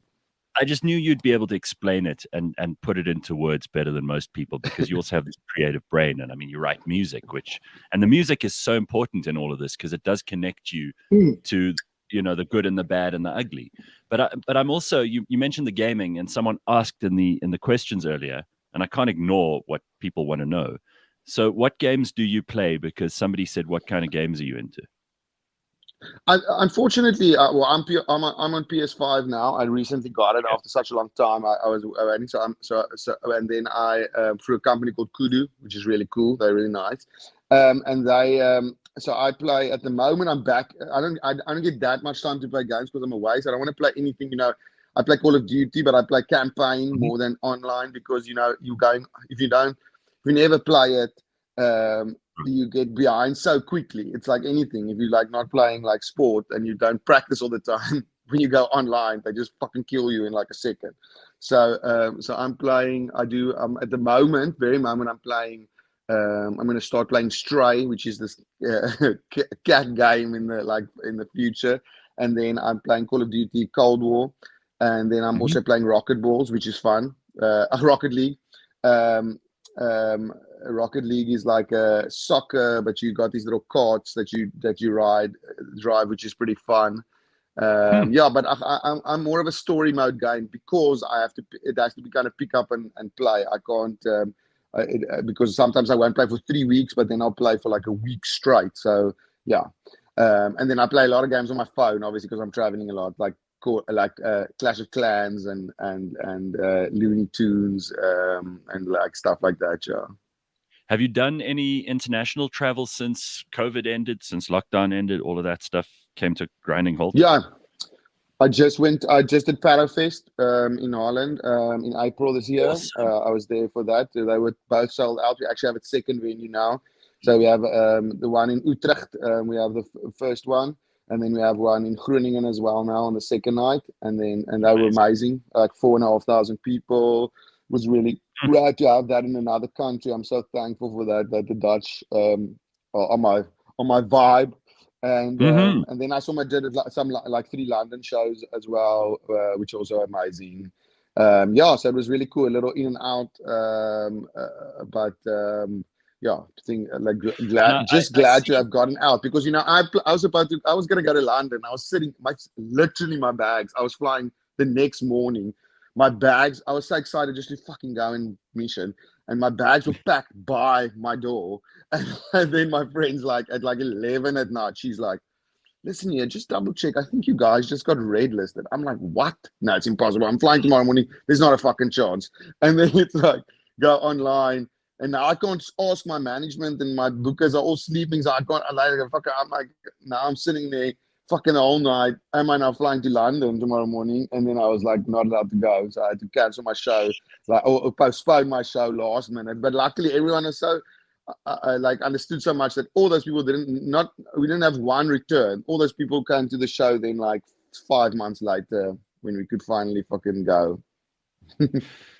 I've seen you doing your shows here in South Africa, and I've also seen like lots of your stuff on social media, and everybody reckons that they're your friend because you're so approachable and easy to talk to. People love meeting you. They love taking a picture with you, all of that stuff. It's not just about watching you actually perform.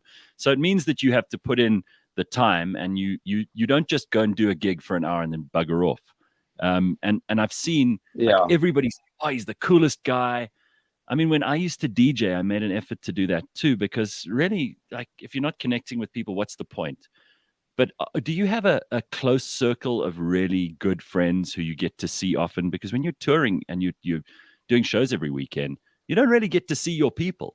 While I was doing that stuff, I was literally out of town at least one day of every weekend, and the other day I was in Joburg or Pretoria, so I didn't really get to have like my people around me much. And since I've stopped doing that, those are the people I see the most. Yeah, I mean, I think the main thing is what I get to see. So I've got Cape Town's nice, I think, in that way because it's such a small town. Everyone's always close to each other. So, and I have like one of my best friends staying. I've got like flats at the bottom. They've just opened a bar here. They're from Joburg. They used to own Blondies in Joburg. They opened a Blondies in Cape Town now. So they've come down. He's staying downstairs here. So while he's looking for a place, so I've got him around. So I've got these 2 flatlets, which makes it really nice. It's always like my friends are always around. And nice. I think my friends is also spread quite wide because I've been touring for 13 years. It's like always, and I'm part of a cool bar down here, House of Machine. So I go down there a lot, and I hang out there, and people come there. So it's just about I think it's more. That's what I like about Cape because everyone's always on a mission around. So if you go around, Joburg is great. I love Joburg, but it's big.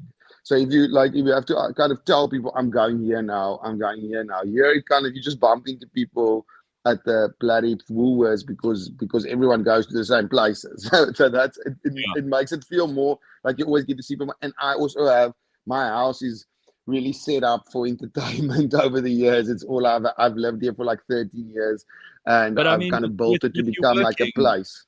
Yeah, but with you working all the time, you probably don't get to use it as much as you'd like to. No, I mean, I'm pretty much off in the week though. I'm walking to open for my trainer, just the door, so he doesn't stand in the rain. It's raining here, but I'm still talking to you. So I had this is my trainer, Brendan. Hey, Brendan. Where is he? There he is. Okay. And then he's so I really like yeah, so I have a lot of braais. We like people just know that we braai a lot, even if people are sometimes people will come here, I'll be sleeping and I'll open the door for them and they'll go braai on their own, and I'll see them and they'll just go on the side here. I've got like a nice side entertainment area, so that's how my friends are, like a big family. So they in Tamboerskloof. So I mean, there are a lot of beautiful houses up there, and it's a nice neighborhood. But do you have old neighbors or young neighbors, and do they mind when you have like raucous parties? No, my neighbors are super cool. They know me by now. I think that in lockdown, they knew I had the biggest music system, so I had to. So I was like, my stoop goes like quite far out. So I put like speakers on the front, and then I would like play music, and people would have like Chardonnays in the street and stuff, and like it was like really fun. And when we have like I think that's what I also liked about lockdown. You know, before lockdown, I barely knew. Like I knew the people like obviously right next to me and across the road. Now I know everyone. You know, it brought everyone so much together. Yeah. We had like braais and stuff in the street, and it was like it was such a joy, bro. It like just to that reconnection, because people get so trapped behind their walls as it is, and just to have that kind of just see the people that you're actually in your neighborhood. And now, you know, like you now it's like, you know, if you want to borrow a cup of sugar, you could actually message someone and like cool, and they'll bring you a cup, and there'll be like 10 people I'll be like on the WhatsApp group. Like, can I get, and just, do you have like lemons? And there'll be like 50 people with lemons, like ready to give lemons. You know, it's great. I love it. I mean, listen, I think it would be so cool if you're living on a street and you've got like your normal day-to-day life, and then your next door neighbor's Jack Parow, and he sends a message saying, sugar. I fucking love that. Listen, dude, it's always nice to see you. I'm so glad that we got to catch up a little bit. It never feels like enough time, and I promise we'll talk again soon. But keep delivering all the goods, because you really are the best at it, and we love catching up with you. So thanks for being on the show. Like you too, man. I really love it. It's always such a lucky chat. Really, it's like something I look forward to. It's always like such a kakpraat. And one day, sometime in the very near future, I'm going to come to one of your braais, or you must come to one of my parties, and we do something in person. Please. Yeah. Let me know when you're around. Like, I have to go train in the rain now, so wish me fucking luck. Good luck, man. There's Jack Parow, everybody. What a guy. Unbelievable. It's always good to catch up with someone. He's so real, and I just love talking to him. He's awesome. And another person who's real, who we love talking to, is George Mienie, and he is here. He is live. He is in his studio at home, which is looking fresher than ever. How's it, George? Hey, Gareth. I was enjoying the conversation with Jack Parow so much that I said to him, "Oh, sure, but I've got to click on the joint studio link." I was looking at the time and thinking, what, is George going to ignore us today? Is he busy? No, I wasn't sure whether you were going to join us. So I just kept talking. I was watching. Anyway, he's great. Thinking I'm in the studio, but I'm actually not. So you have to click on your link. Yeah. But I'm here. I actually saw Jack Parow in the Guns N' Roses. I think he opened for the Guns N' Roses concert in South Africa a couple of years ago. Wow. Amazing. He's such a good guy. And what a performer, hey. That energy is just next level. He's fantastic at it. So, I mean, I don't mean to bring the mood down, but I suppose it's a little bit of a positive. I don't know if you've read that the government is proposing a price cap for 93 petrol, or 93 octane petrol. No, I'm really glad you brought this up, because you're the only person who'll be able to explain it to us. So what does this actually mean for the consumer? What does it mean for you? What does it mean for me? If we have a car that we prefer to put 93 into, what does it mean? So the cap So first, let me tell you that the government sat on this thing for about 3 or 4 weeks because the actual letter from the minister was dated in the end of June-ish, and it's only gone into the Gazette now in the last couple of days. So they sat on it for about a month, which is, why? Don't know. Why can't we move faster with these things? That's the first thing. The second thing is, it's going to potentially bring relief, because what a price cap means is that there's no price regulation. That's the difference. At the moment, the government sets the price. They say you will sell petrol for 25 Rand or 24 Rand a litre, and that can't vary except for maybe an inland versus the coast. And they Which is kind of crazy, because what other products in the world do we let government decide the value of? It shouldn't really be up to them. You should be able to get petrol cheaper at some places, and other places can charge more because they have more traffic, maybe. Well, I mean, I think when it comes to most products in the world, the market should drive the price. I mean, general economics tells you that demand and supply drives the price. Yeah. And only if you get into a monopolistic situation, so if there's only one business that sets the price, then government should step in, because you could have overpricing or price taking. Yeah, you get price gouging and all that stuff. I agree. I just think this is not a government we would trust with very much, considering how badly they've managed so many other things. So I'm starting to look at everything they do and going, well, why are they the ones who are deciding on this? So, all right, with 93 being capped, does that mean that is the upper limit for how much it's going to cost? Yes, it does mean it's the upper limit, but there's another thing at play, and that is because they're setting a cap, it means that there's no low point. So that's the actual objective. So you can discount the price of petrol as much as you like as a fuel retailer. So that's effectively what a cap means. It's good. Now, don't focus on the cap. Focus on, well, you don't have to, put the price up to that cap. It just means there's a cap.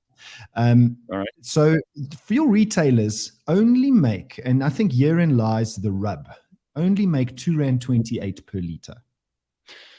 Yeah, and that's a small margin if you consider how difficult it is to run a fuel station. You have to be open 24 hours a day. You've got to employ people. Security's an issue. People don't pay. They drive off after filling their cars. You have to open a shop so you can make ends meet. It's tough to run a fuel station. That's why I found it really stupid and ridiculous that Joe Biden the other day was blaming the fuel prices on the petrol stations, the individual gas station owners in America. I was like, what the hell's wrong with you, old man? You really have lost your mind. They don't make that much money.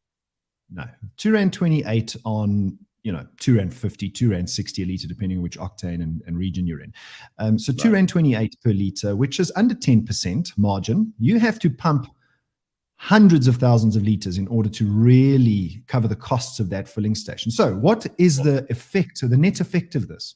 Yes, some retailers that pump high volumes might just discount it down to fuel, down to almost zero margin. And the reason they might do that is because the shop makes a lot more margin than the fuel does. Right. And all garages have shops, right? Okay. When you're missing bread at 10 o'clock at night and you need to go and have a sandwich, you go down to the filling station. In the end, this might be very good news for consumers. It might result in a couple of savings here and there. It might, but there's a bigger problem, and that it might also translate into job losses. Because can you imagine now if you say, all right, I'm going to make no money on fuel, so I'm going to discount the whole R2.28 in order to get you into my shop, but I'm also not going to have petrol attendants. You're going to have to fill up your car yourself. I just don't know if South Africans are responsible enough. We'll probably spill petrol all over the floor and then light it and catch fire and blow the whole place up. So I don't know if they want that to happen. No, I mean, I agree with that, but it's quite possible that fuel retailers could get creative in order to reduce the fuel. Right. So that's good thing in some ways. I think good thing in most ways that there's no regulation, like you pointed out earlier on. There could be some downsides, but at the end of the day, it's not going to halve your petrol bill. It's not going to come down to 11 Rand a litre again. George, you're the only one who we can take seriously on these subjects. We'd never know with other people. Might be bullshitting us. What else have you got? Exactly. So a couple of other light-hearted things.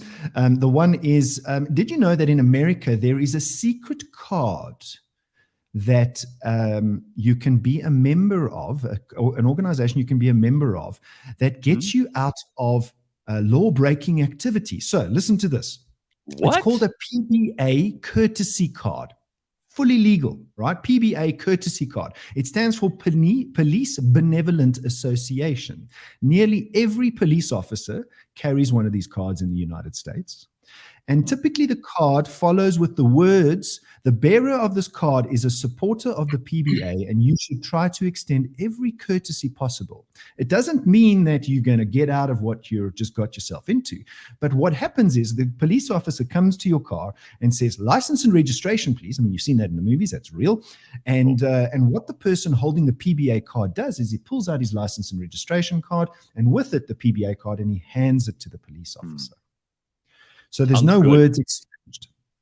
And the police officer knows that this individual is part of the PBA organization, which he is also a part of. I like this, but we already have that in this country. It's like if you know a politician, it's the same thing, right? Or if you have a couple of blue notes that you hand over. That's true. Yes, good point. Correct.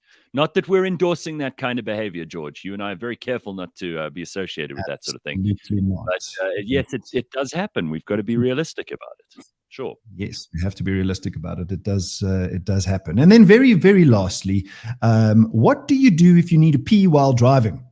Gareth, have you ever needed to pee so badly? Well, I mean, luckily, usually you're in town, so you can always pull into a petrol station and use their toilets. Or maybe you're on a distant rural road. You just pull over to the side of the road and you can pee there if you have to. You just hope that not too many cars drive past you and hoot at you. But yeah, I mean, it happens. I've seen people just peeing on the side of the highway in town. So it's easy for a guy. It's much more difficult for a woman. Welcome to South Africa.